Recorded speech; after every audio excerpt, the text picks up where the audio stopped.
Assalamualaikum warahmatullahi wabarakatuh.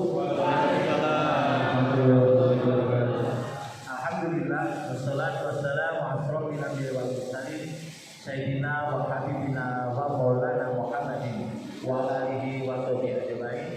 Amsayna ala fitratil Islam wa kalimatil ikhlas wa ala dinati Muhammadin sallallahu alaihi wasallam wa ala millati abina Ibrahim hanifa wa min abna musyrikin.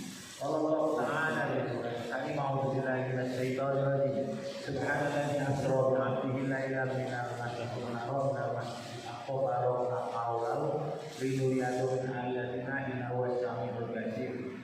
Teman-teman sekalian yang dirahmati Allah, kita bisa bersyukur dan mengucapkan alhamdulillahirabbil alamin karena Allah memberikan begitu banyak nikmat kepada kita sehingga kita berada di tempat ini.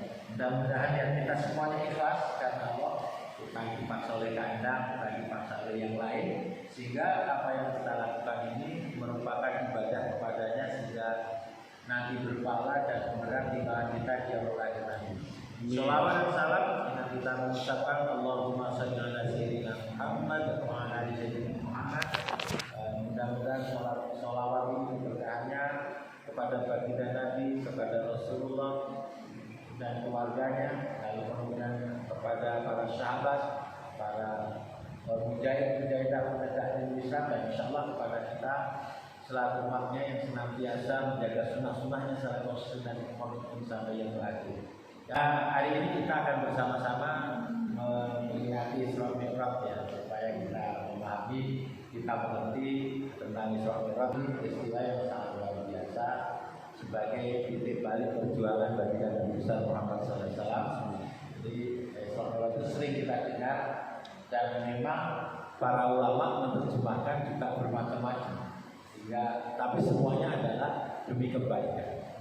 Nah gini teman-teman sekalian, jadi kalau namanya kita berjuang untuk menegakkan kebaikan, apa saja pasti ada tantangannya, mesti ada perlawanannya. Anda mau baik itu banyak ada tantangan. Ajibanasu ayyuroku ayyakulu amanamahu layutan. Janganlah kamu mengatakan kamu telah beriman sebelum datang ujian kepadamu. Jadi sungguh Allah telah menguji orang-orang sebelum kamu, supaya Allah mengetahui mana yang shadiqun, mana yang kadhib, mana yang betul-betul ada yang mau jadi orang baik, mana yang jadi orang pura-pura, itu supaya Allah tahu. Jadi itu memang sunatullah, kalau kebaikan itu pasti ada pertentangan, ada lawannya. Bahkan saya tutup di kitabnya Mu'alif di Torik itu mengatakan kalau kamu mulai ikut kelompok pengajian, kamu ikut dalam perubahan atau hijrah itu pasti banyak tantangan. Kalau kamu tidak ada tantangannya, kembali, karena tabiat jalan dakwah itu tidak begitu. Rasulullah SAW itu juga mengalami tantangan yang luar biasa. Padahal Rasulullah justru ngajak kepada kebaikan. Cuma masalahnya adalah dua. Rasulullah merubah keyakinan masyarakat yang saat itu sudah punya dengan keyakinan yang dibangun oleh Rasulullah, yaitu hanya takut dan taat kepada Allah. Kalau dulu itu takut dan taat kepada penguasa, gitu ya. Yang kedua adalah akan hilangnya para pengaruh daripada al-malah. Sahaya al-malah itu dua. Kalau enggak orang kaya ya pejabat. Itu yang membuat Rasulullah itu dimusuhi. Perlu kita pahami, perlu kita mengerti. Juga zaman Rasulullah SAW dulu itu juga begitu. Terkadang terhadap Rasulullah itu semakin menjadi. Jadi fitnah-fitnah terhadap Rasulullah itu juga semakin menjadi, luar biasa. Sehingga terjadi yang namanya Isra Mi'raj itu karena Rasulullah itu pada titik nanti perjuangan yang paling bawah itu ya. Terlebih ada dua sponsor utama daripada dakwah Rasulullah itu.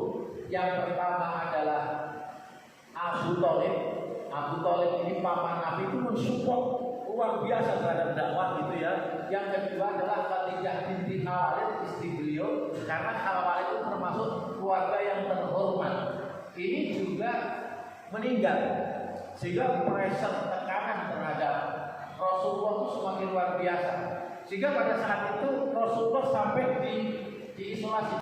Eta ayat di kota itu kota Mekah, tapi entah ayat yang berbicara dengan baginda Nabi, entah ayat yang berbisnis dengan Nabi, entah ayat yang silaturahim dengan Nabi. Nabi bahasa Sundanya Nabi. Dari sehingga sampai pada titik itu. Jadi luar biasa ini penderitaan. Sehingga pada saat itu kalau di Al-Quran itu disebutkan itulah Amul Yusri atau tahun duka cita atau tahun kesedihan. Karena Rasulullah pada saat itu benar-benar dalam kondisi yang menyedihkan gitu ya. Jadi luar biasa tekanannya gitu. Tekanannya itu luar biasa. Tidak bayangkan 3 tahun. Kita hanya dalam kondisi kemarin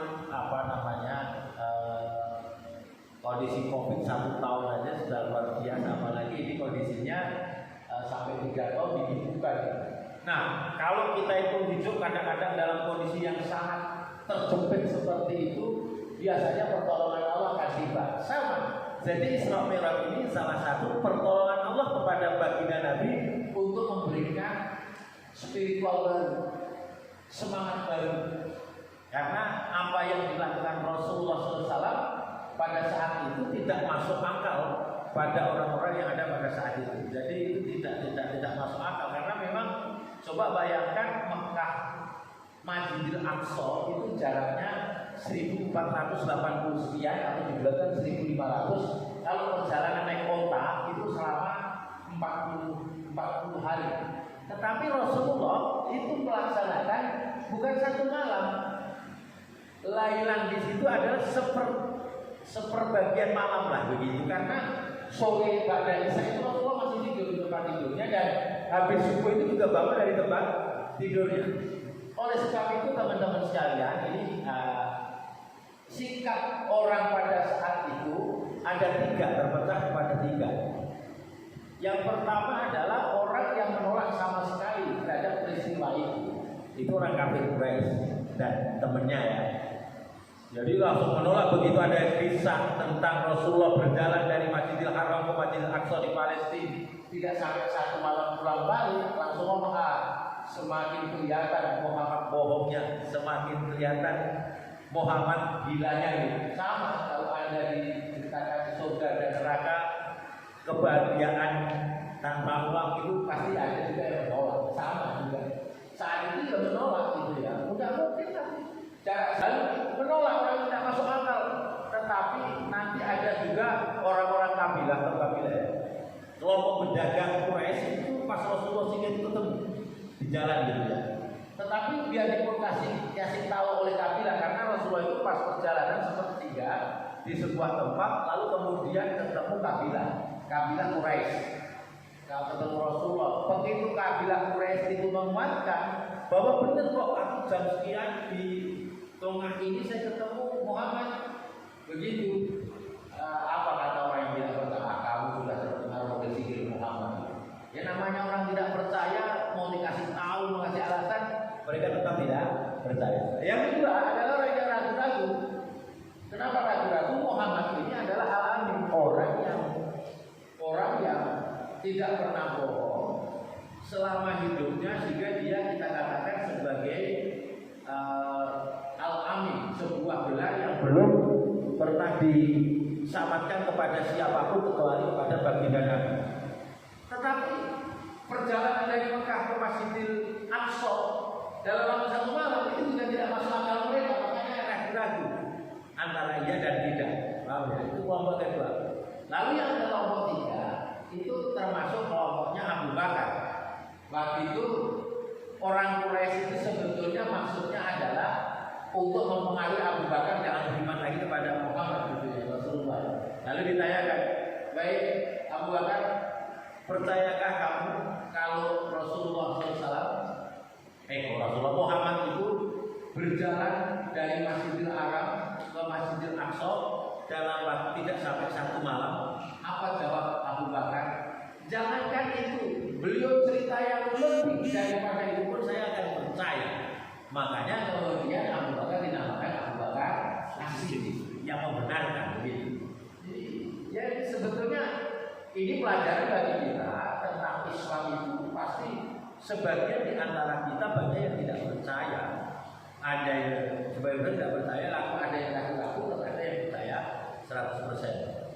Teman-teman sekalian, lalu makanya peristiwa itu karena memang tidak masuk akal, maka di dalam ayatnya itu disebutkan Subhanalladzi asra, Maha suci Allah yang telah menjalankan agamanya.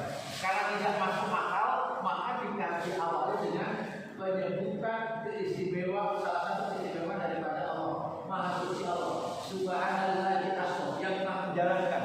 Jadi artinya yang berjalan itu bukan Muhammad, tapi dia dijalankan. Begitu. Paham?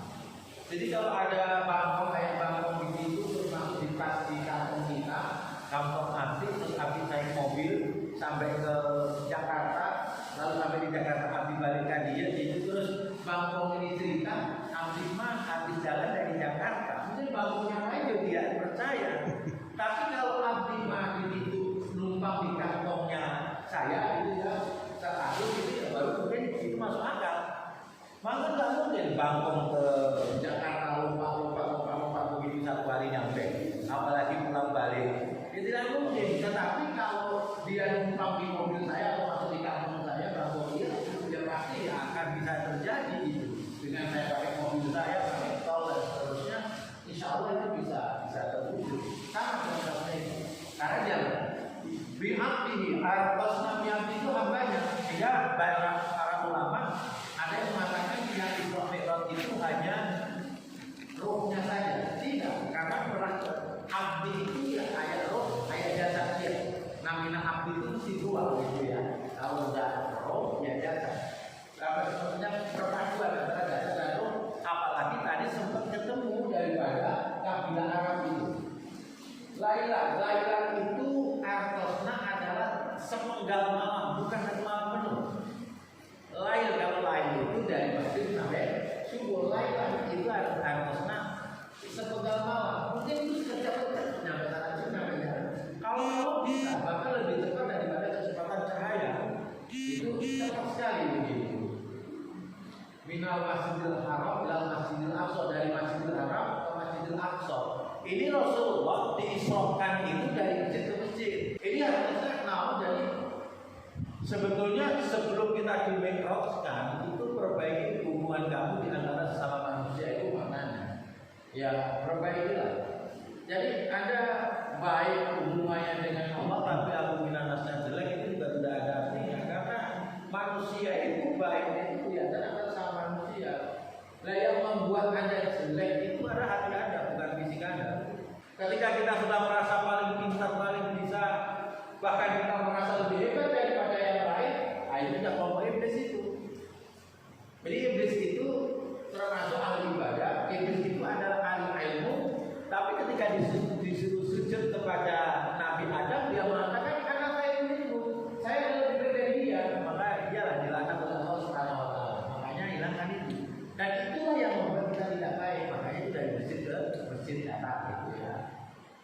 Barokah kaulahu limuliatu min ayatina, yang diberkahi sekelilingnya, lalu supaya terdapat tanda-tanda daripada kekuasaan Allah. Nah, ini Masjidil Aqsa itu kelilingnya adalah diberkahi oleh Allah. Saking banyak berkahnya, makanya Israel ingin sekali mengambil alih itu.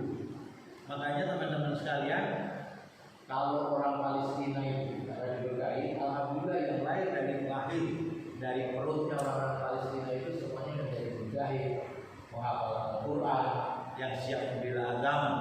Tadi cerita ya, bagaimana berkahnya orang Palestina, karena memang disebutkan dalam Al-Quran. Tapi satu hal yang perlu saya sampaikan kepada forum ini, di Palestina, gitu ya, ibu-ibu Palestina itu kalau anaknya mati meninggal, apakah kena bomnya Israel atau ditembak tentara Israel, mereka itu bergembira sekali, senang sekali, sebagaimana ibu-ibu di Indonesia ketika anaknya diterima jadi PNS gitu. Jadi senangnya gitu. Artinya jadi innahu wasami'u basir. Jadi sesungguhnya Allah melihat apa yang terjadi kepada Rasulullah, terjadi apa yang dilakukan oleh kafir Quraisy terjadi. Dari situ Rasulullah akhirnya muncul spirit baru bahwa saya dakwah ini bukan karena saya, tetapi ayah backingan abdi di belakang abdi yang namanya Allah Subhanahu wa taala. Rasulullah ini meskipun dihina, dicaci maki dalam kondisi yang begitu, ditunjukkan bahwa di belakangnya ayah Allah Subhanahu wa taala. Jadi dia bangga, dia tidak berkecil hati. Ada zat yang sangat luar biasa yang namanya Allah itu mendukung beliau, gitu ya.